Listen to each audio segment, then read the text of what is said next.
Vote যায় আর vote আসে।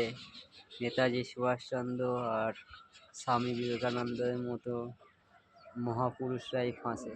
কেন বলুন তো? এনাদের নাম করে সব ভোট চায়, আর এনাদের নাম করে সব সমাজসেবক হয়ে বলে আমি এই করব এই করব, আর মালা দিয়ে তারপরে প্রচারে বেরোয়। দেখবেন কোনো এক মহাপুরুষের গলায় মালা দিয়ে তারপরেই এরা প্রচারে বেরোয়। তাই বলছি, বারবার ভোট আসে ভোট যায়, আর মহাপুরুষরাই বারবার ফাঁসে।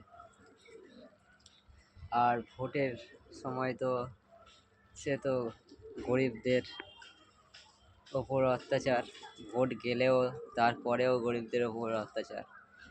গরিবরাই বারবার রক্ত বয় আর নেতারা বারবার লাভবান হয়। ভোট এলে নেতারা খুশিতে আনন্দে মেতে ওঠে, ভোট হয়ে গেলেও খুশিতে আনন্দে মাতে, আর গরিব অসহায় মানুষ বারবার ফাঁসে।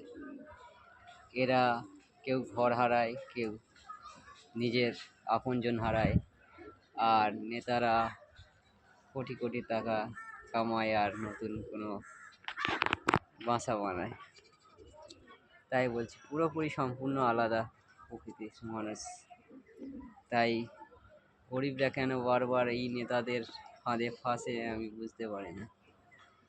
এরা তোমাদের সামান্য কিছু দেওয়ার লোভ দেখিয়ে বা খাইয়ে দিয়ে নানা রকম প্রলোভন দেখিয়ে ভোট চায়।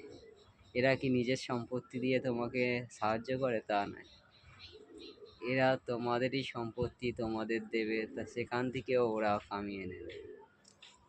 তাতেই তোমরা ভাবো এ দিচ্ছে, ও দিচ্ছে, সে দিচ্ছে।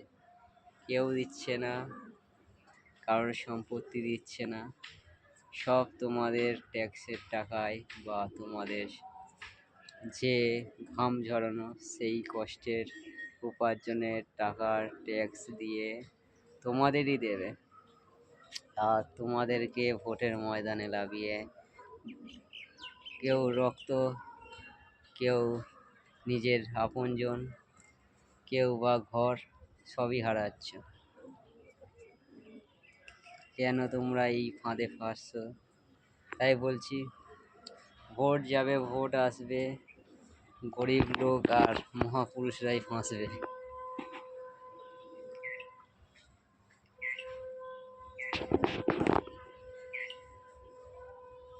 নেতাজি সুভাষচন্দ্র বসু এমন দেশটি চায়নি, এমন স্বাধীনতা চায়নি যে স্বাধীনতায় মানুষের রক্ত দিয়ে মানুষের আশা ছিল যে প্রতিটা মানুষ সমান অধিকার পাবে, সমানভাবে সমান দিক দিয়ে তারা নিজেদেরকে প্রতিষ্ঠিত করবে, এমন দেশটি চেয়েছিল। কিন্তু এমন দেশটি চায়নি যেখানে গরিবরা শোষিত এবং অত্যাচারিত হবে আর ধনীরা আরও ধনী হবে, এমন দেশটি চায়নি। তাই নেতাজি সুভাষচন্দ্র নিজের পরিচয় হয়তো গোপন রেখেছিল। এ দেশে এসেও হয়তো আবার সেই ছদ্মবেশী হয়ে থেকে গেছিল, তাই নিজের পরিচয়ও দিতে লজ্জা পেয়েছিল। কেননা এমন দেশটি, এমন স্বাধীনতা উনি চায়নি যে স্বাধীনতায় গরিবরা আরও গরিব হয় আর ধনী আরও ধনী হয়।